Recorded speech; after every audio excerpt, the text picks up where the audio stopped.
Oh, another one fresh out of the baths, I take it. Oh, I wish Horatius would stop letting barbarians in here. What do you want?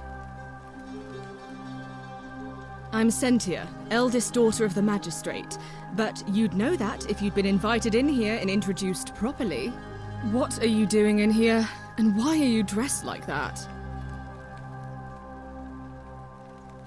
Really? I'd never have noticed, what with your flawless accent, appropriate attire, and impressive mastery of our customs. Now, remind me, why are we having this conversation?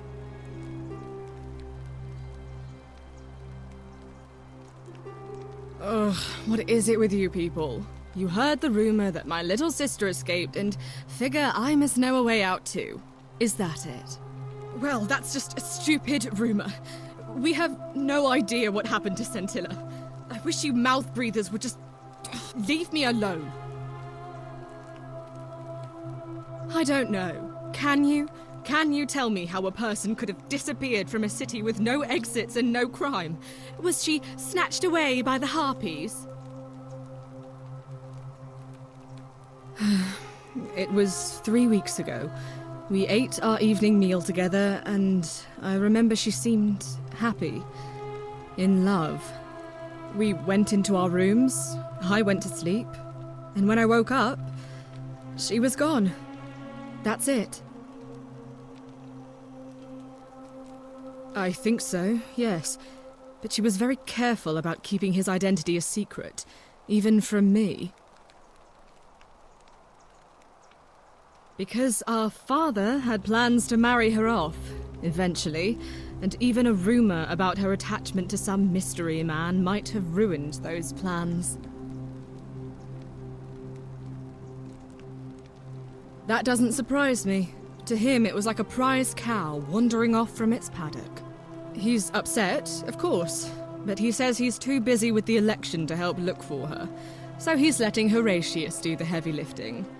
Some good that's done. I don't know, but it's been 3 weeks since she disappeared, and he hasn't come forward.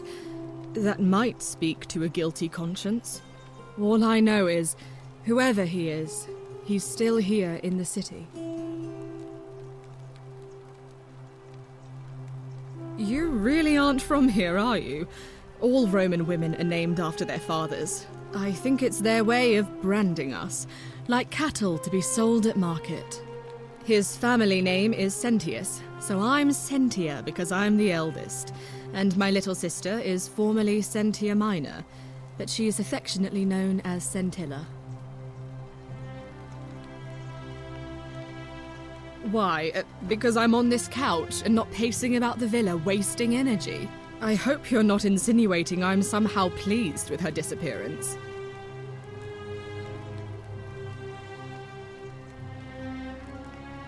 If you must know, I'm here because my father has forbidden me from leaving the villa.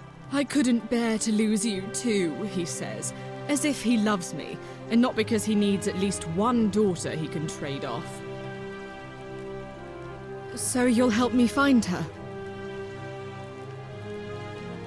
Oh, thank you. You should probably take a look through her room. It's the one just by the front door. Maybe you'll find something the rest of us missed. Thank you.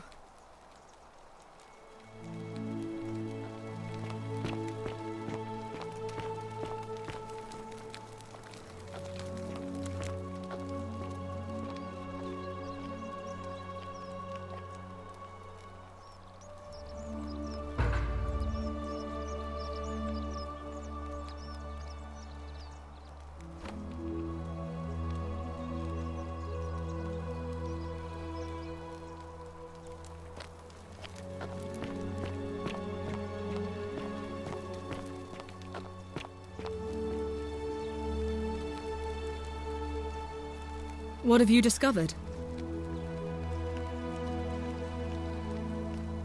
What? Really? I swear, I searched her room top to bottom and never saw that. I wonder how I could have missed it. Strange, but well done, I suppose. But it's odd. It was only a few months ago that Centilla's friend Yulia let slip she was planning an escape of her own.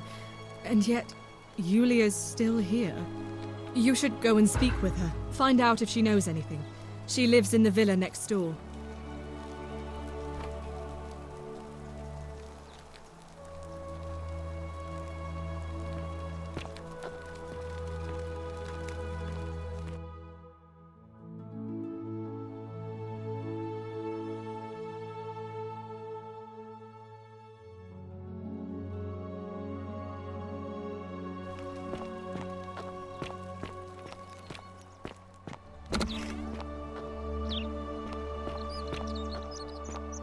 Ave.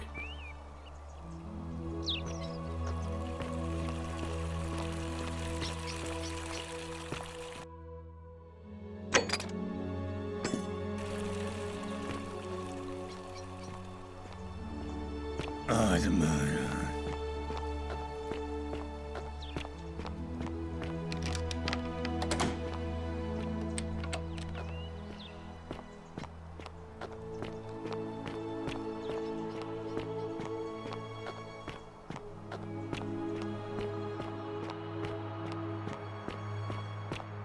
Isn't Fear the great is temple proof of a majestic? degenerate mind.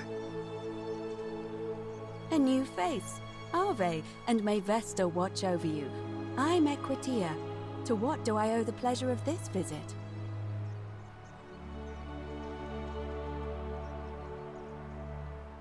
Oh my. I take it people are quite direct where you're from. I suppose it's quite charming in its own way. Usually, however, you wouldn't simply march up to a Vestal priestess and without due formality or courtesy ask, "What is your story?" The proper approach would be to arrange an introduction through a mutual acquaintance in high office, by which time you would already know how to address me. And then you would find a way to satisfy your curiosity rather more indirectly. But to be honest, I've often thought what an unnecessarily formal way to communicate that is. So, let's do it your way. You just keep being yourself and ask whatever you like. It'll be a refreshing change. You know, I'm not entirely sure. But what about you? How did you end up here? Karen, you say? And nothing about that name seemed odd to you?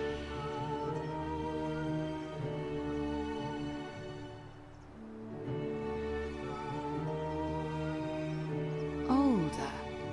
I see. I wonder if... No. I apologize. I don't mean to be cryptic. It's just that you've got me thinking. Have you spoken with any of the others about how they arrived here too? I really think you should. Go around and ask them what they remember and see if you notice any patterns.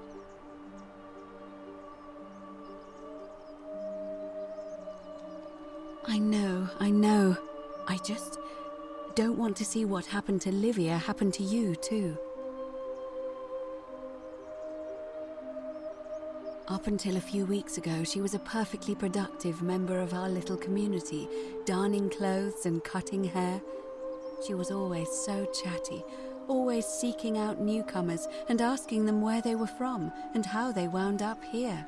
And then, about a month ago, she suddenly changed. She withdrew, stopped working and became despondent, started muttering to herself. Galerius and I visited her to see how we could help, but she just looked at us with this haunted stare, called us bloodless shadows, and told us we were ignorant of some pattern. Look, it could be unrelated. Perhaps she simply fell ill, or, as Galerius suggested, the weight of the golden rule was too much for her. But there is a small chance that she learned something, saw a pattern nobody else saw, and that it broke her.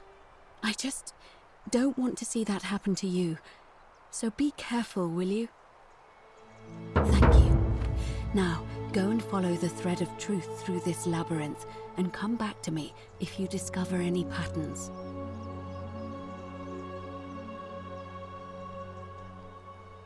I don't, I'm afraid. It seems to me we're exiled here until the gods judge us, one way or another.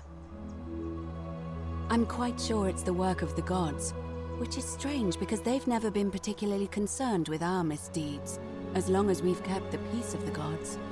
We ask for blessings, for good health, bountiful harvest, military victory, and in return, we offer praise, wine, incense, or animals. But here, it seems they require much more of us. I find myself reminded of an especially pertinent tale from our great poet Ovid in his epic Metamorphoses. Would you like to hear it? It is rather long. Wonderful. It goes like this. Baucis and Philemon were an old married couple living a humble life in a small town. One night, the town gets a visit from a couple of vagrants. They go from door to door, asking for a place to stay the night. Of course, being vagrants, they're turned away sharply from house after house, 1,000 in all, until finally they come to the little cottage where Baucis and Philemon lived. Now the kind old couple had very little to offer, but nevertheless, they invite these strangers into their house and offer them food, wine, and a place to stay. Immediately the guests make themselves at home. They begin gulping down the old couple's wine, so much so that Baucis, the old lady, begins to worry they're going to run out. And then she notices something strange. Her wine pitcher keeps refilling itself, as if by magic. Realizing only a select few possess such powers, says to her husband, Philemon, "I think these men are gods in disguise." Immediately the couple begins apologizing for offering such coarse wine, and the vagrants metamorphosize and reveal themselves to be Jupiter, the king of the gods, and Mercury, the trickster god. They confide they didn't mind the meager offerings. They were just pleased that someone in the town offered them hospitality. Then Jupiter says to them, "You have passed our test, but everyone else in this city failed, so we are going to destroy this place and everyone in it, except you, who we will grant a wish." So old Baucis and Philemon escape up into the mountains safely, and they receive their wish, which is for eternity together. Meanwhile, Jupiter carries through with his threat and wipes that city off the map. Some say the moral of that story is that we must all honor the sacred rituals of guest friendship, the reciprocal obligations owed between hosts and guests. But I like to think it's that we should always show compassion for those less fortunate than ourselves.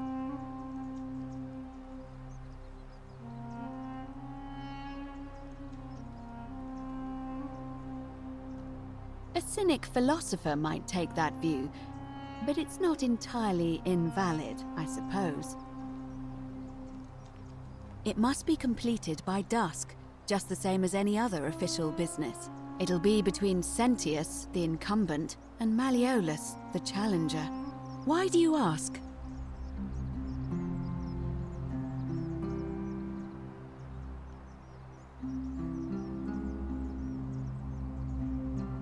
All of the male citizens who are willing and able to attend, unless they're running, of course. Well, you're not a citizen yet, so no, I'm afraid not. But if it's any consolation, there are other ways to influence the outcome of an election. By using whatever gifts the gods gave you. Nothing untoward, of course. I'm responsible for announcing it and making sure the procedures are followed. Certainly. And did you notice anything? A pattern? Oh, well then. Keep asking people how they wound up here. I don't want us to rush to any conclusions yet. Livia's fate weighs heavily on my mind, and dictates we should be sure. Yes, you should ask the others first. Come back to me once you've acquainted yourself with the rest of our neighbors.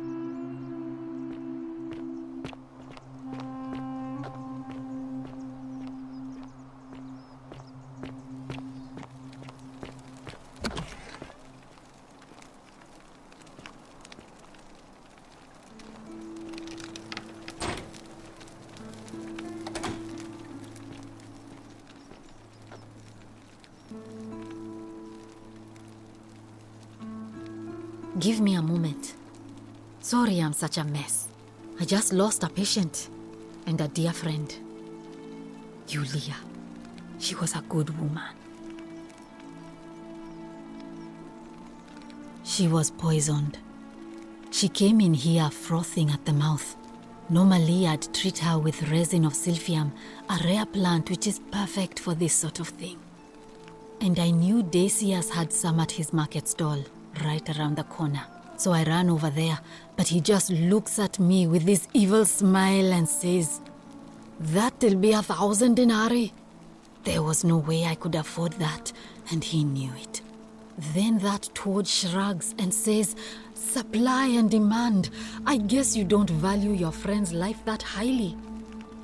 Anywhere else, I'd just pay a thug to steal it from his stall, but there's no way I can do that down here with the golden rule. So all I could do is come back here and just watch her die. I kept on apologizing. And now I'll never know who poisoned her, or how they managed to do it without breaking the golden rule, or why she cursed that snake's cruel black eyes with her dying breath. Well, unless you have the power to bring someone back from the dead, there's really just one thing you can do. Get me that silphium resin. I'm going to have another patient in here soon. Could be in the next day or in the next hour. And I will not allow this to happen again. I don't care how you get it, but you have to make it happen. Because if I lose another patient this way, I swear to the gods below, not even the golden rule will stop me from marching up to that genetricum fututo and scratching his eyes out.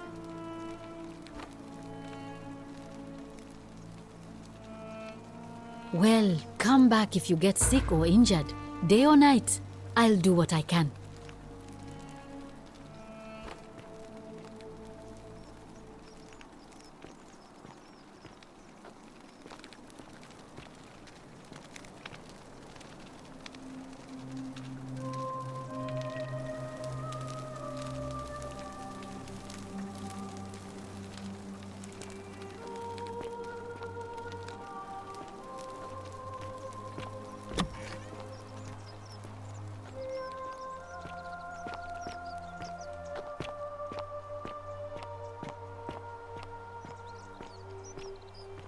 Salve. Salve, stranger, and welcome to our idyllic little slice of the Empire. I'm Decius. Terrible shame what happened to Julia, but we just have to carry on, don't we? You mean, how did I end up here? That is a lengthy tale. All right. Well, you see, I'm in the business of procuring rare and precious objects liberated from the enemies of Rome. Mostly sculptures, vases, the occasional slave, fetch a magnificent price in Roman high society. Had myself a nice little shop in Rome just off the Forum. Lots of foot traffic and close to the docks. Good place to be when the fires broke out. See, about 7 months ago, half of Rome caught on fire. Everyone who couldn't get to an outer gate was running for the river, open to escape by barge. So I gathered my coins and some priceless vases into a cart and had my most loyal slave girl, pretty young thing named Acantha, push it for me. All the way down to the river, I'm elbowing for a stampede of people, turning back now and then to make sure she hasn't legged it with my valuables. But, to my surprise, we make it, and I see this barge loading up, and it's so full it's almost sinking. But the captain's happy to take my coin, so I start boarding, and then he puts his hand on my chest and he says, "No, too heavy. The cart or the girl." So I did what anyone would have done.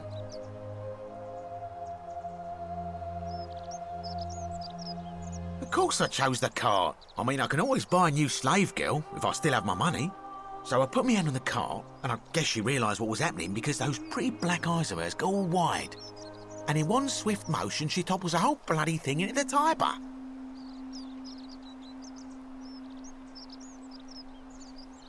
Naturally, I dived in after it, hoping to salvage my fortune. Only, I guess I must have hit my head or something, because everything went black. When I came to, I'd washed up on the riverbank not far from here, with nothing in the world but a single silver coin. Thank you, friend, but it turns out it might have been a stroke of good fortune, because this place is a veritable treasure trove. Look around you, there must be more gold in here than in the treasury of Rome. if I can just figure out how to get it out of here. Certainly. All I ask is a reasonable price of 1,000 denarii.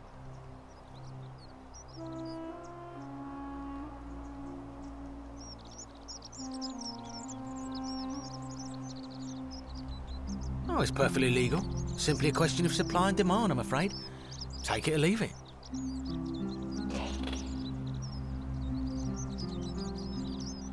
Hear what? You sure you're feeling all right? If you're hearing things, perhaps you should pay a visit to Lucretia's clinic. We don't want another Navia on our hands. She claimed the statues were whispering to her. Nobody else could hear it. Then she shut herself in the palace and we never heard from her again. But I digress. Do you want this silphium or not?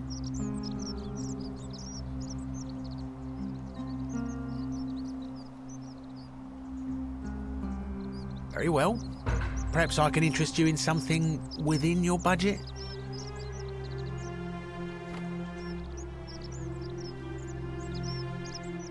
I'm afraid not. If you're desperate, I did hear that Aurelia down at the tavern claims to know of a way out, but I'm not sure I trust her. Some people here are a little shady for my liking.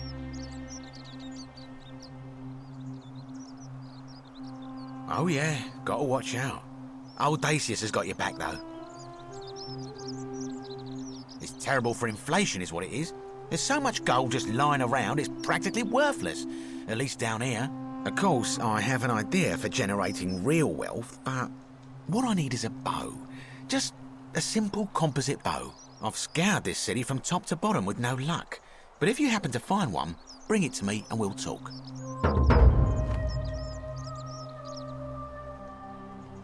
Oh, well, technically yes, but that just means you'll need to be a little discreet. Thank you, friend. Malleolus. I mean, Sentius couldn't even keep his daughter safe. What hope does he have of protecting us?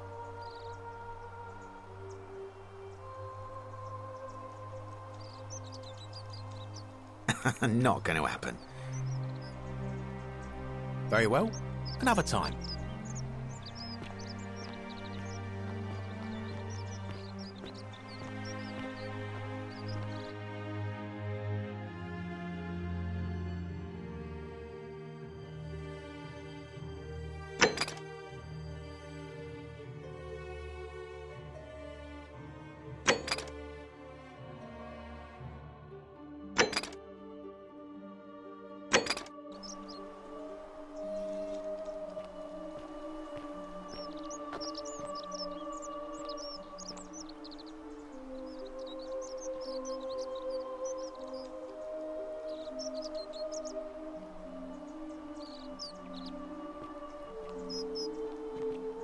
Hey, Virgil, how much would you want to make me a bow?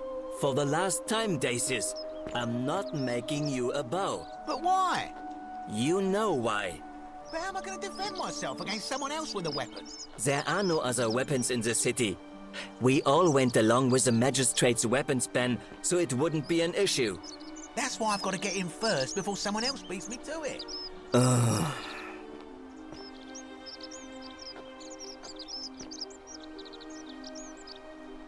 Ah, a new face. Salve, and welcome to a little community.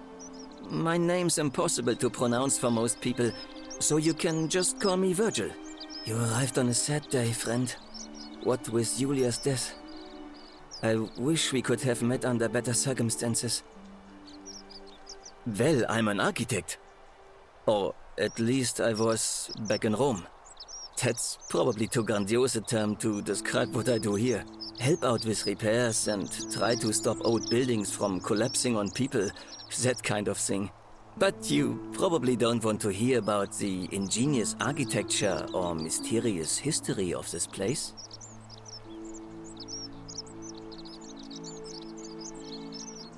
Oh, I'm glad you asked. Some of these shrines were constructed hundreds of years ago, which means Romans have been arriving here for at least that long. But there's one thing that puzzles me. The oldest shrine in this avenue isn't Roman at all. It's Greek. I'm not sure. It could mean that the Romans, who first started building here, were just copying Greek architecture, which they do all the time. Or it could mean that there were Greeks living and worshipping here before the Romans arrived. Which begs the interesting question, who really built this place? And could it be far older than any of us imagine? If only there was a way we could talk to the people who came here before us. The stories they could tell.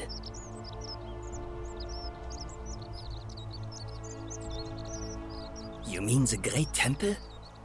This one's a bit of a mystery. Given the way it's positioned so prominently, looking down on us, it's clear that whoever built it felt it was the most important temple in the city. Unfortunately, someone else went out of their way to keep its purpose a mystery. You see, usually a temple is dedicated to a particular god, like Proserpina or Diana or Apollo. Usually, that god is obvious. But in this case, it's unknown. There's an obelisk out the front, which probably used to bear the name of this unknown god. But it appears some barbarian defaced it. And of course we can't get inside because it's locked up tighter than the Temple of Saturn in Rome. And that contains the treasury. So we're all left wondering, which god is that temple dedicated to? And could it be the one responsible for the Golden Rule? Unless somebody figures out a way inside, I suppose we'll never know.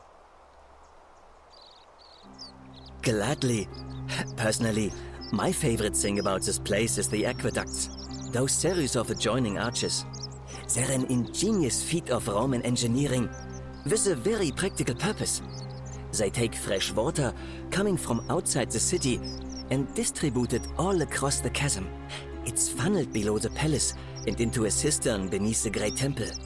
Some of it flows down into another cistern beneath the villas, and the rest is funneled to the shrine of Proserpina, where it fills the lake and allows us to fish and farm.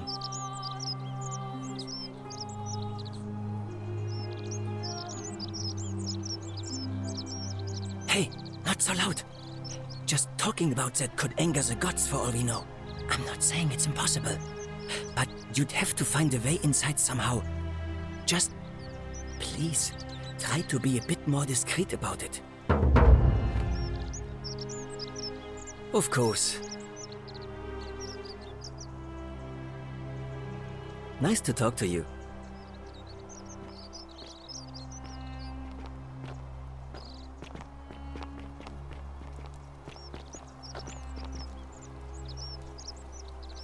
Welcome back. You wouldn't believe how often the new ones ask that question. But I'd tell you the same thing I tell everyone else. There are much worse places to live out your days. You might have a few sleepless nights thinking about the Golden Rule, but once you get used to the fear, knowing that a single slip-up could cost you everything, it's not too bad. Nothing new to me, anyway. Oh, I just mean I grew up in the Batavi tribe, far to the north in Noviomagus, and learned to expect a bit of hostility. They weren't nearly as tolerant as the Romans. Some people say it's divine, the work of a god, but I'm not so sure. It just seems so flawed to me, like it's distinctly human.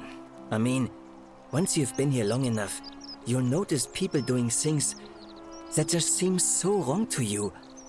But this so-called god doesn't seem to care, which means one of two things.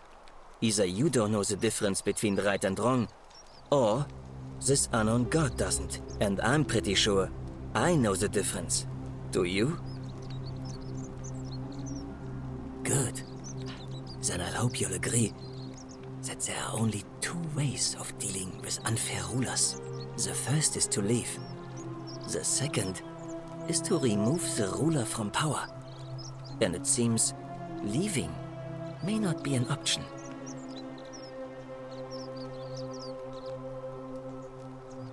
Good question. It's best if I say no more, but I hope you'll give it some thought. Oh, it means someone thinks I'm a sinner, and that I'm going to break the golden rule. Look, I haven't done anything wrong, if that's what you're thinking. Somebody just has a problem with my preference for male company. Hey, nothing gets by you, huh? Sorry, that was mean. Yes, I like men. And when you grow up in the north, as I did, in the city of Noviomagus, you expect a bit of hostility. The Batavi are not known for their tolerance. I saw enough friends killed or driven away to know the cost of not keeping your personal affairs to yourself. So I hid who I was for, what was it, nearly 10 years? Watching what I said and where I looked. But that kind of fear eats away at you slowly, until living isn't any better than the thing you were afraid of. Needless to say, since I'm now living underground, halfway across the known world, with an assumed name, my openness didn't go down well among the enlightened folk of the Batavi. Nice of you to say, but not necessary. In any case, the Romans are far more accepting, and among them, I get to be who I am. Or at least, I thought that was the case. It seems I was wrong. It's not just graffiti. I have quite a collection of handwritten notes too. The strange thing is, I keep my personal affairs to myself. I've never really been interested in any of the men here. Not my type. So I'm not sure what I could have done to upset this person. If I had to guess, I'd say it's probably one of those cultists. Strange bunch. They insist there's only one God, and that he considers my nature a sin. Can you believe that? If there are any of them here, they won't admit it. Not since they supposedly burnt down half of Rome last year and went into hiding. All I know is, if these threats keep escalating, eventually my secret admirer is going to cross a line and break the golden rule. What? Really? I didn't expect that. But thanks. It's always a pleasure to meet someone so selfless. I'm glad you arrived when you did. I'd start by figuring out who the cultists are. Or maybe ask around among the merchants here. Someone who lives or works in the forum must have seen something. But if you find them, please don't hurt or humiliate them. I suspect they're just confused. Come back and let me know what you find.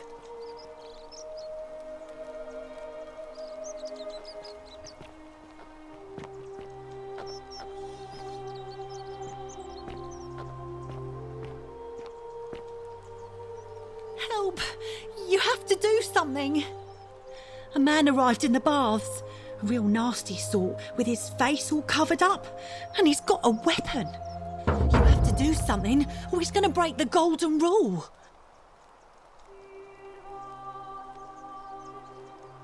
None of us do. The magistrate made us throw them all into the chasm. So now this man's bow is the only one in the city. You'll just have to improvise.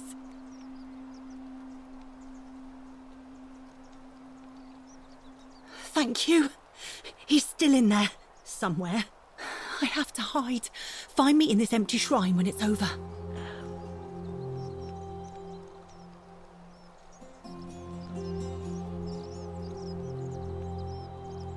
Hear what? What? We don't have time for this. I have to go. Ugh.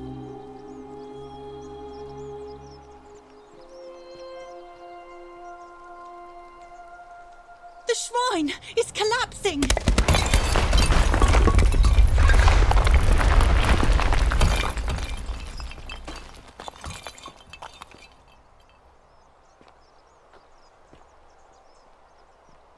Fabia, no! Oh God, she's dead! Did anyone see that? The whole shrine just collapsed on her! Oh Fabia, why did you have to go in there? Poor sweet girl!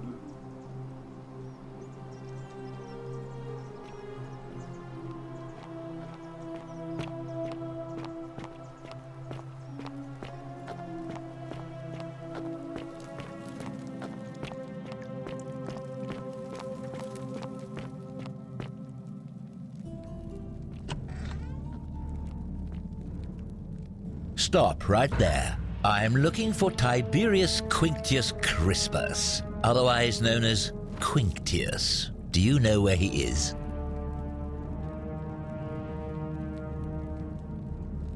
I'm not sure I believe that, so allow me to explain something to you. I am here with orders from Emperor Nero himself to find and execute the cultist Quinctius for terrible crimes against the Empire. So, if you tell me the truth, I will allow you to live. But if you lie to me or otherwise obstruct the Emperor's business in any way, I will put this arrow through your chest. Is that understood?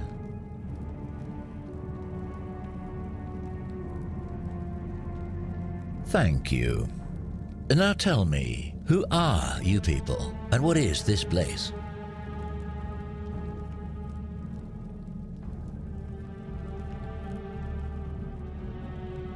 A small community.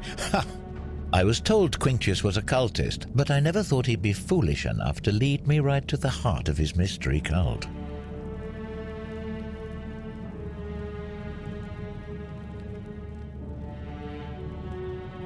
Oh, don't play coy with me. I don't care if you're worshipping Bacchus, Magna Mater, or Christ. You lot are all the same to me.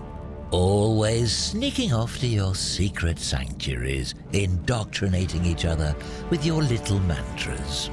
The Emperor may have tolerated your activities up until now, but after what Quinctius did, those days are numbered. You say that, but if you're not a cult, then why go to such great lengths to keep this place a secret?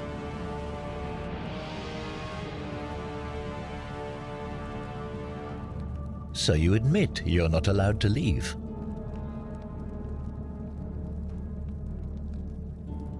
You're a terrible liar, so none of you are allowed to leave. Fascinating. That sounds an awful lot like a cult to me. And I saw the inscription saying, "The many shall suffer for the sins of the one." I take it this is some kind of mantra you all believe?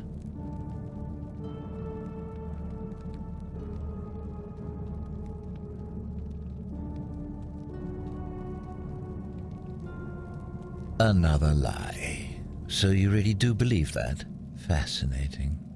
You've clearly been indoctrinated into this nonsense. Now tell me, where did you lot get enough gold to make all these statues?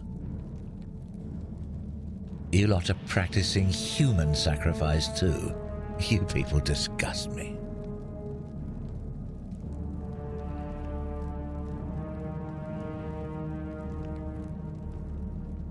Of course you'd say that, but that's what your kind do, isn't it? Our God told us to do it. It's all clear to me now. The secret sanctuary, the indoctrination, the mantra, the human sacrifice. You're cultists, there's no doubt in my mind. What baffles me is how a person can believe in something with such zeal. They just can't see what they've become. However, you still have a chance to redeem yourself by telling me where Quinctius is. Do not waste it.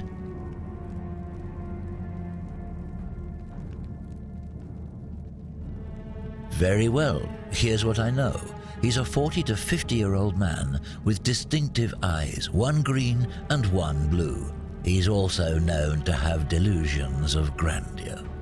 The Emperor says he and his cult, your cult, are responsible for starting the fire which burnt half of Rome to the ground and killed thousands in the process.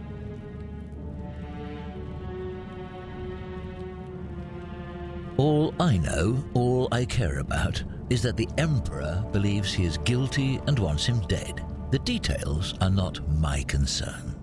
This is your last chance. Are you going to tell me where he is or not?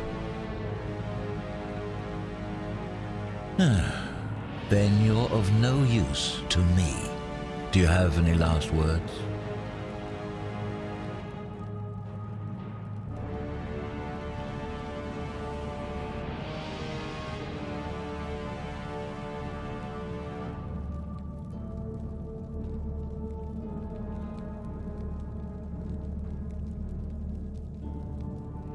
That's exactly what a cultist would say.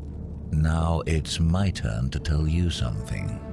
Once I'm done with you and Quintius, I intend to kill every last one of you wretched degenerates.